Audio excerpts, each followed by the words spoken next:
I wasn't yet in academia at the time that Mary was talking about, but I remember I learned so much in those days, not only from Mary, from Martin Walker, Mark Franklin, Neil Acheson, Hella Pick, these experts on Russia, on the Soviet Union and Eastern Europe.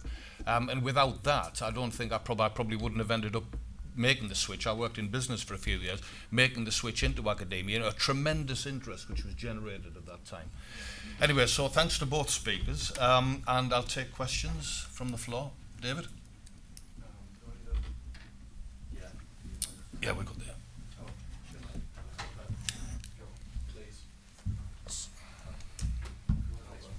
No, you're fine.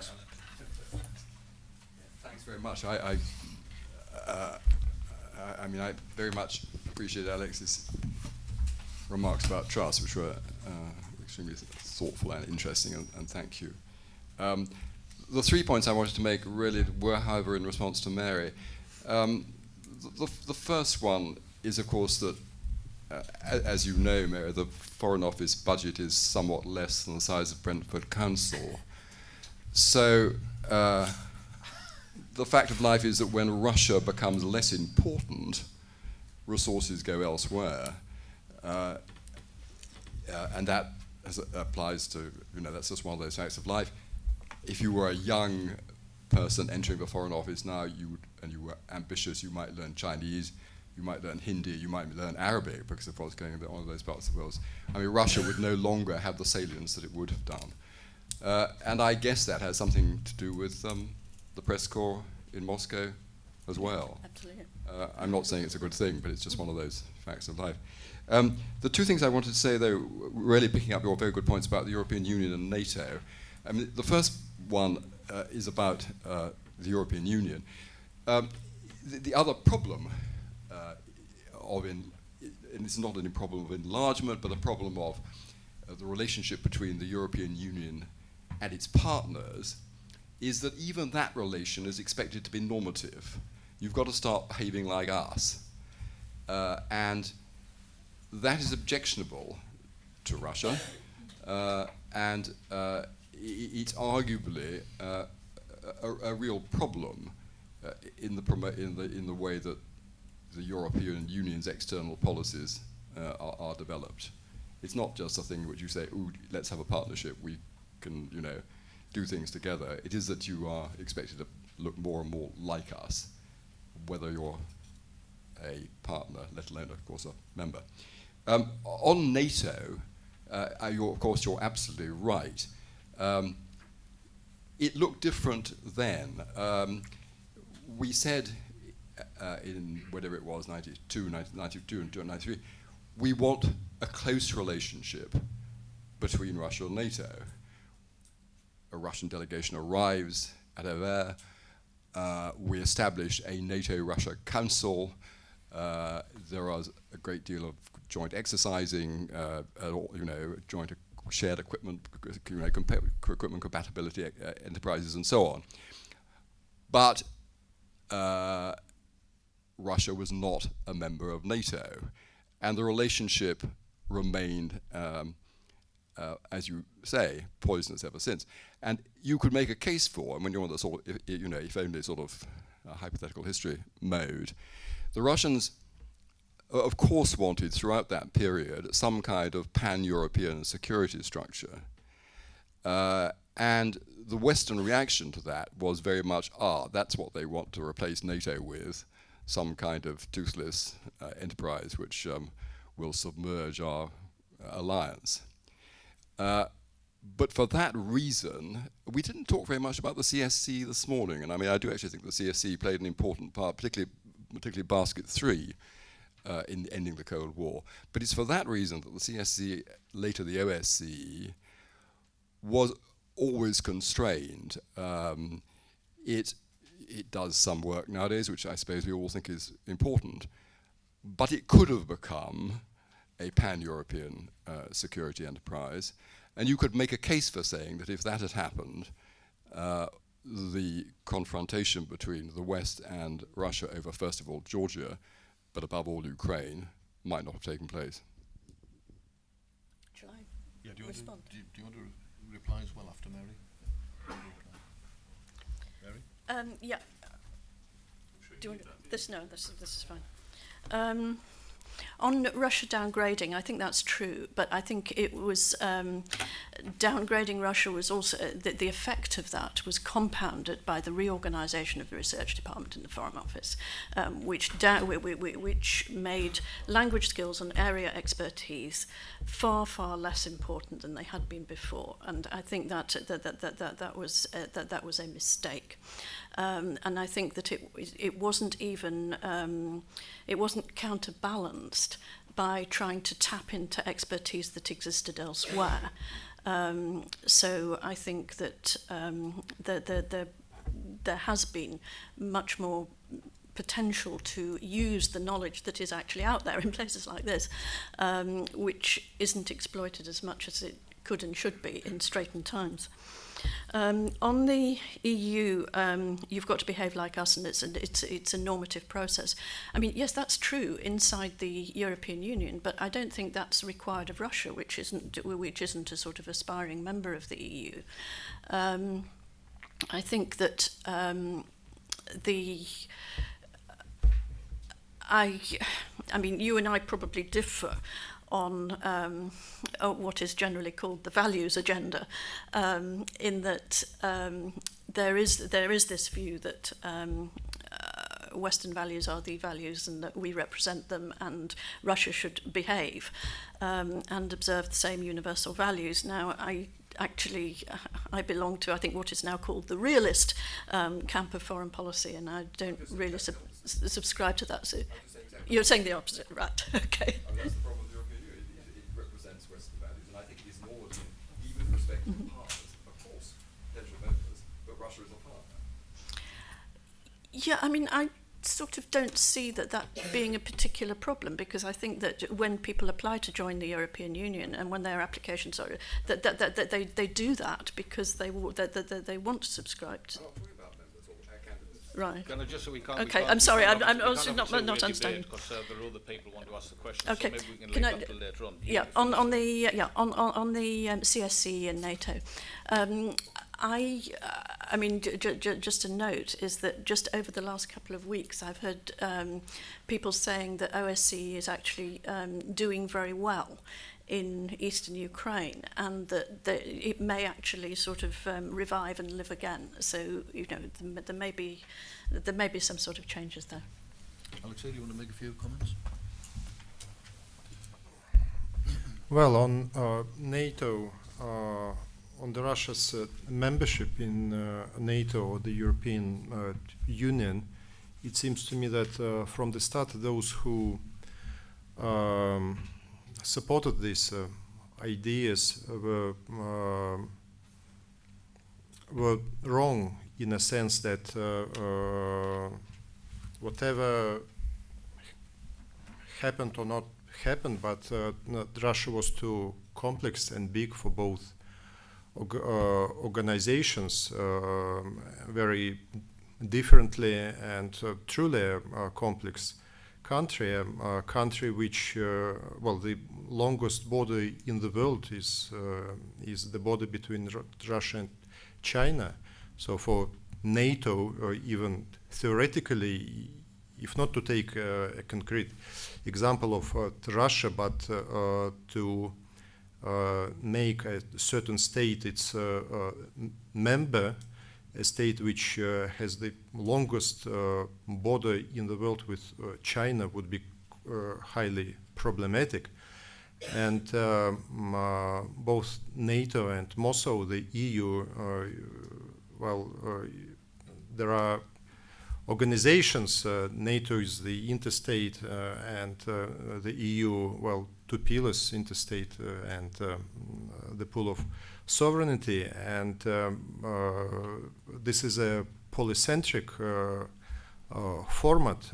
So in the EU, Baltic states and Poland, it is impossible to imagine a situation when, if even Russia would comply with all possible norms and expectations that certain states in the European Union would let Russia in, and even it is even less possible to imagine that Russia, no matter how hard it would have tried, would be accepted to NATO.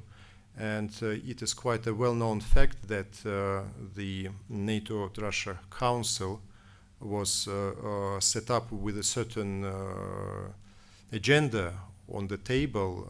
It was a kind of a sweet pill for Russia to swallow in order to let it be more or less quiet with NATO enlargement, and that was Condoleezza Rice who accepted it and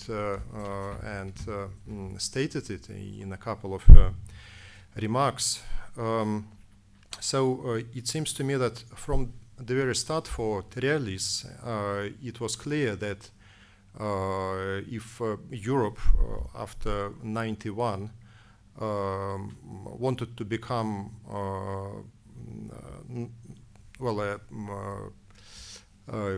European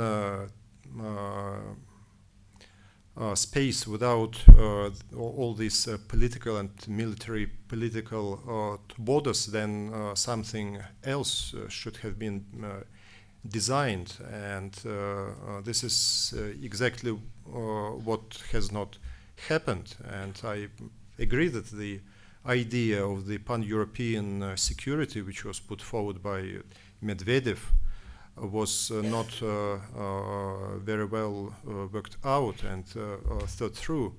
But still, it seems to me that it was the opportunity at least to launch a discussion.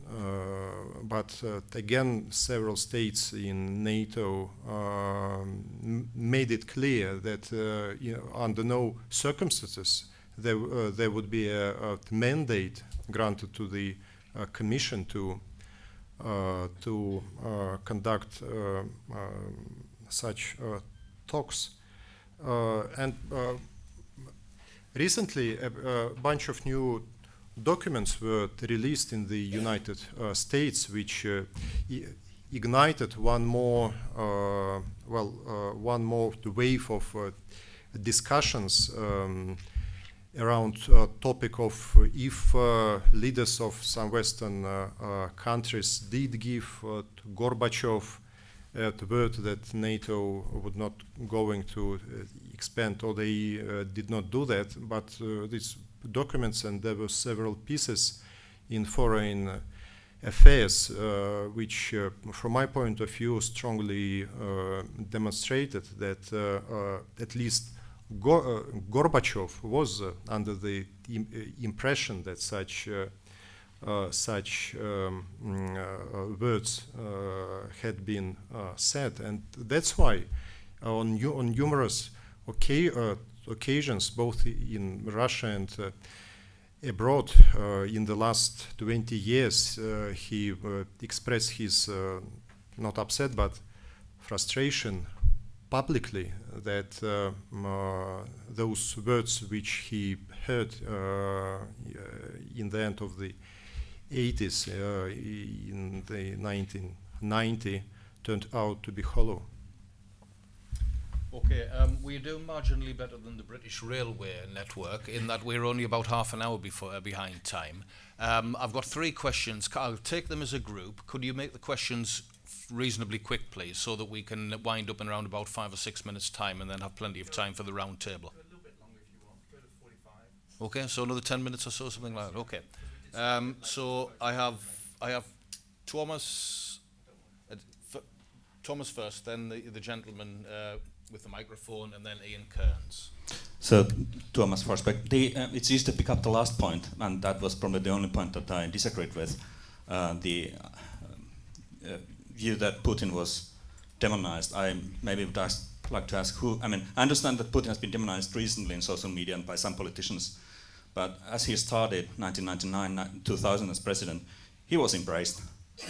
All the Western leaders, Bush, remember meeting Slovenia, Blair, Schroeder, Chirac, all had built a very good relation with Putin.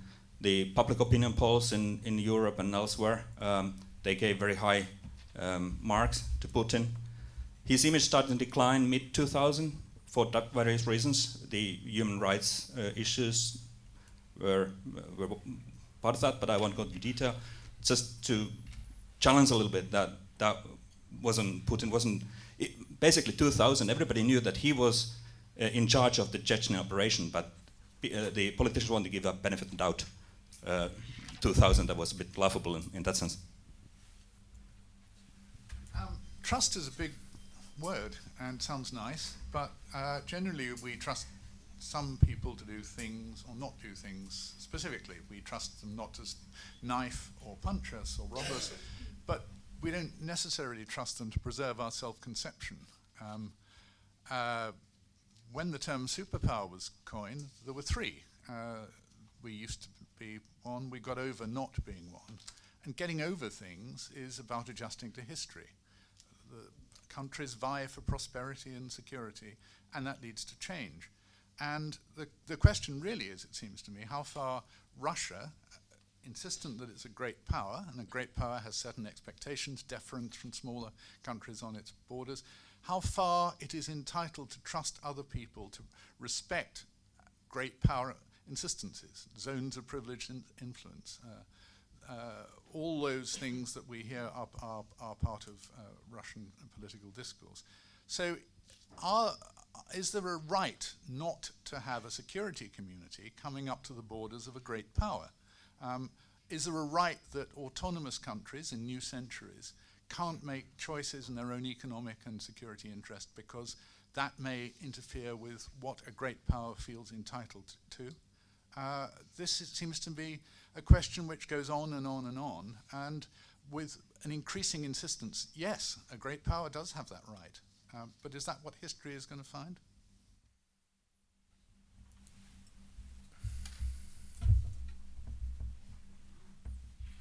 Thanks. I'm coming at this from a slightly different position to Paul, and just like to make one brief comment and then ask Mary a specific question.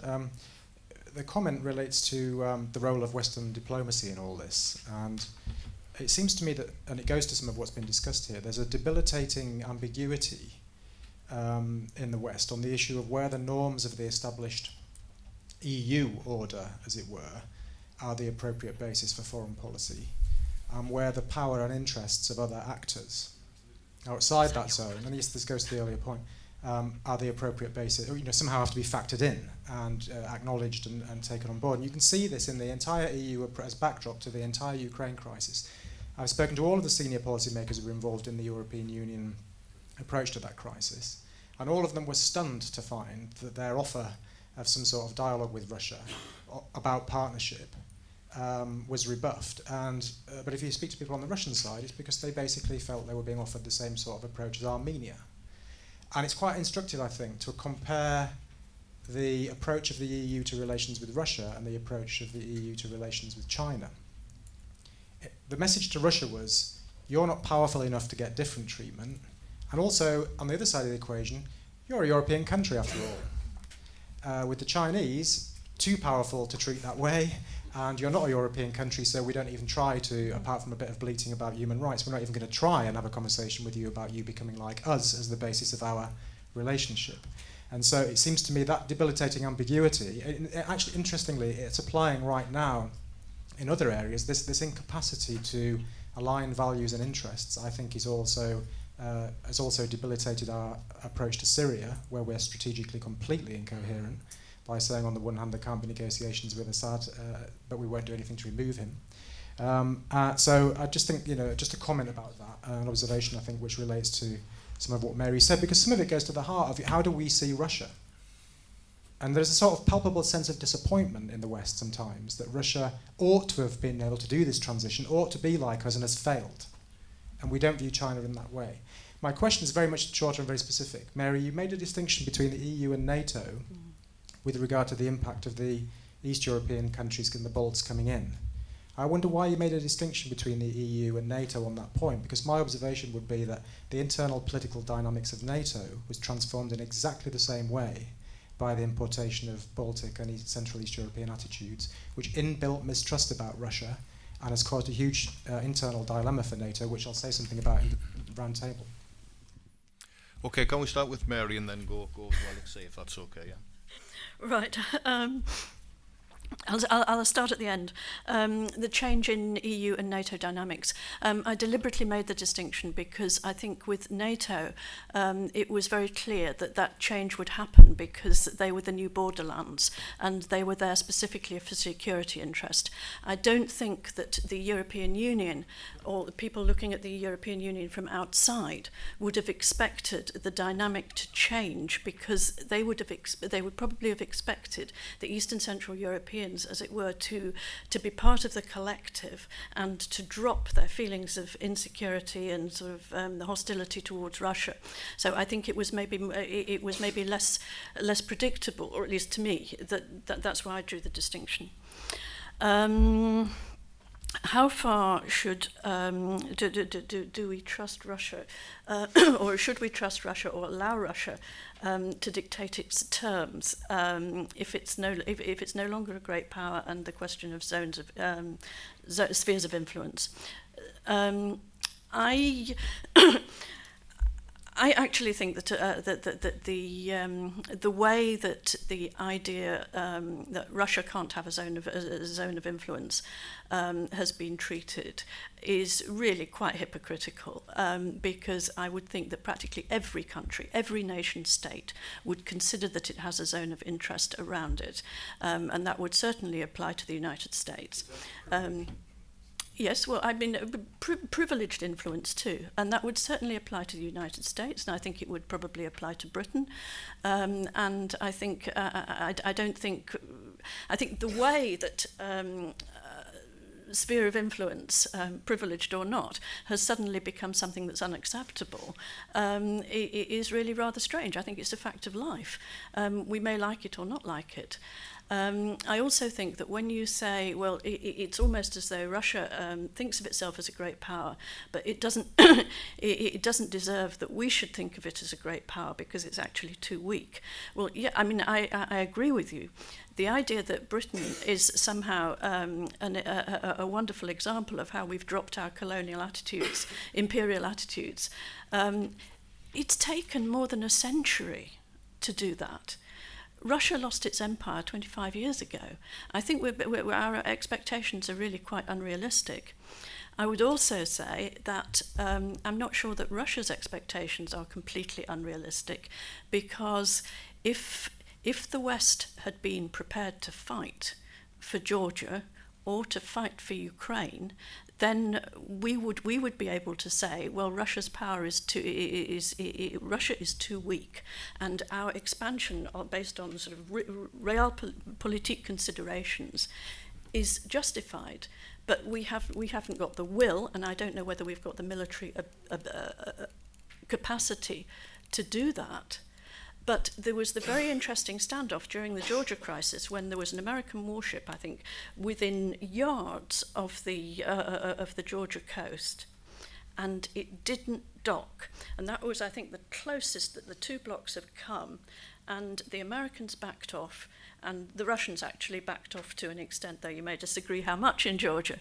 And I think that actually showed the limits of Western will, and it showed the limits of Russia's ability as post-Soviet Russia, the limits of its power. And we've watched that struggle in Ukraine, and at the moment the alignment of forces, that is as it were the manifestation of the balance of forces as they currently are in Europe. I'm sorry, I think there was something else which I've forgotten. Okay, final words from Alexei, please.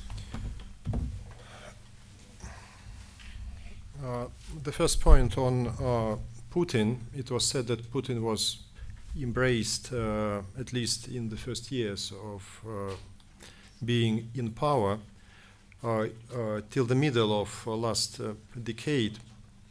I think that this honeymoon lasted not for 5 or 6 years, but maybe for a much shorter period of time, for 2-3 years. And one of the first watersheds was Iraq War, of course. in to Washington, they saw Putin's objection to that campaign as something unacceptable, and since that time on, like a snowball, the deterioration of the relations going on and on. So I would pinpoint in much more earlier point in time when relations started to worsen. By the way, it was the United Kingdom and personally Tony Blair who played initially quite a significant role in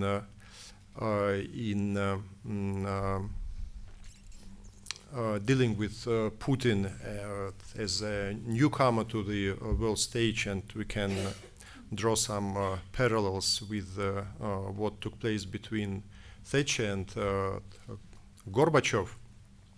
And truly for at least 2 years, the personal chemistry between Blair and Putin was excellent. But then what happened from my point of view supports what I tried to explain in my talk, that both statesmen discovered that national interests of their states diverged, and that was it. All chemistry and sympathy disappeared very quickly. Why Putin was embraced in the beginning, it seems to me that many thought that due to the fact that he was a choice of Yeltsin, he would somehow, would continue in the same way. Well, that didn't happen. And then don't forget that when Putin came to power, he came to power in the midst of what we call a second Chechen war, and due to the fact that there was a significant meddling in this war on behalf of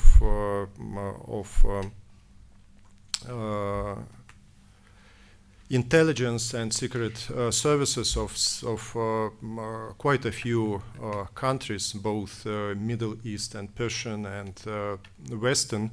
Putin was under the impression, by the way, from the very start, that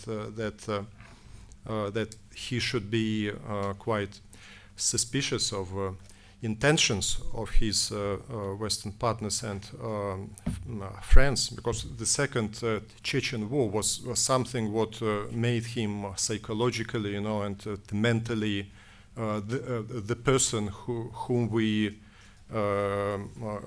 got to know later, not from the very start. And this thesis on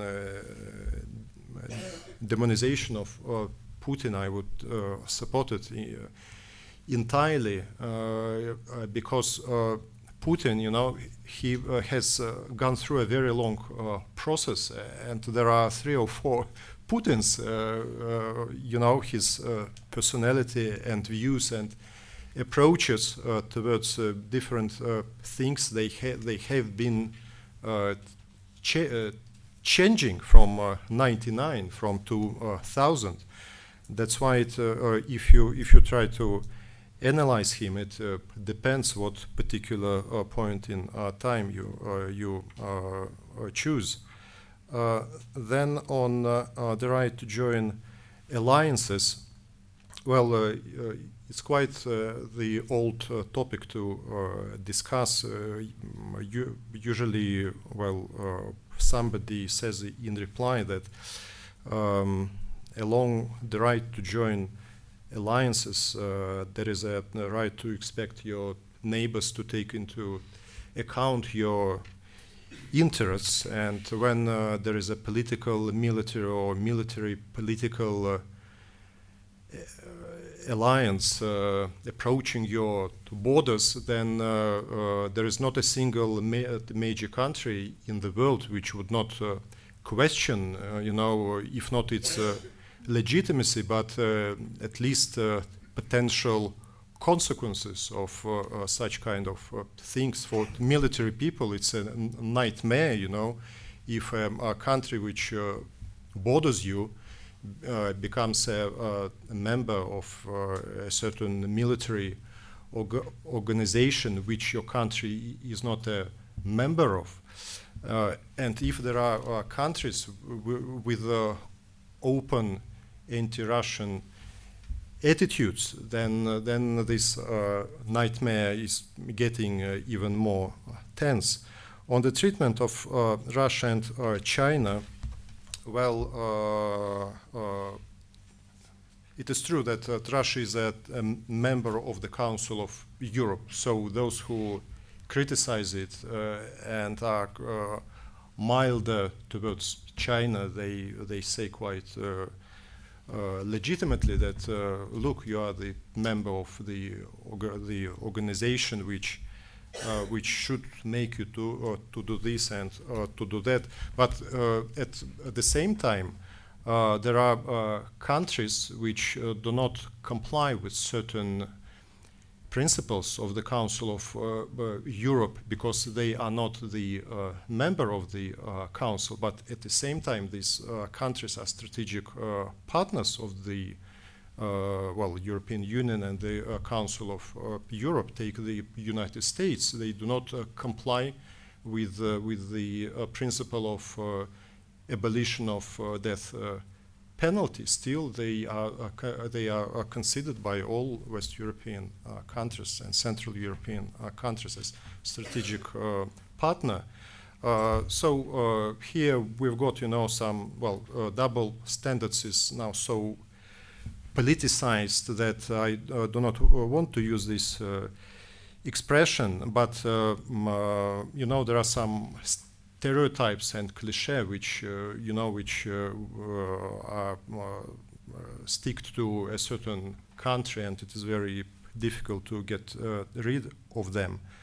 And of course, China now is too big and too important to spoil relations with it, but at the same time we should remember that even now Russia can do in certain spheres much more than China can allow itself. Let's say in Syria, China does not have a possibility to project its military power to Syria, but Russia can do. Or let's say Russia can cooperate with the United States in space exploration, and China still cannot do it.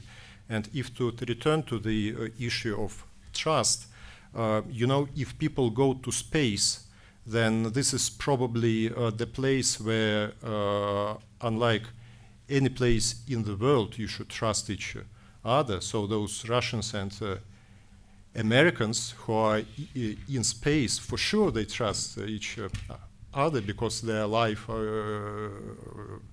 is dependent on each other. This is just one of the examples to say that trust is a substance which we should treat with care.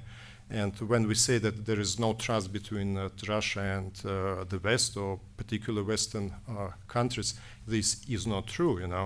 Political trust is missing, okay, but then let's say it more with more precision. The political trust, not trust as a conceptual or theoretical notion. Okay, Mary, you just want to add one point on Putin's honeymoon with the West in the early 2000s? No, I mean, basically, I agree with Alexei on the timetable of the disillusion with Putin. But I would like to say something about the continuation of trust in other places, because even as we had completely diametrically opposite views on Ukraine between most of the West and Russia, at the same time, not only was the space station happily going on its way, but the Russians were cooperating with the withdrawal from Afghanistan by putting Western hardware on its railways, and the talks with Iran were proceeding with Russian cooperation, and the back channels were working to Syria. So all these things were going on at the same time that we were yelling at each other over Ukraine. Okay, thanks very much. I remember a good example of trust. I think it was just after the Euromaidan and just before the referendum in Crimea, which is obviously followed by Crimea's return to the Russian Federation. And the Andrew Marr show, the Sunday morning politics show, Andrew Marr was interviewing Ambassador Chizhov, Russia's ambassador to the European Union. And Andrew Marr asked him, said something to the effect that Senator McCain has questioned Russia's right to annex Crimea. And Ambassador Chizhov said, well, perhaps Senator McCain should be concerned about Alaska. Now, Andrew Marr is very, very good on domestic politics, not so good on foreign policy. And Andrew Marr said, but surely Alaska belongs to the United States. And Ambassador Chizhov said, yes, but it was not always so. And there was a 2 or 3 second silence, and then Ambassador Chizhov's, ha ha ha, I'm joking, of course. A good example of trust. Can I thank the speakers and for what I think was a very interesting session. Thank you.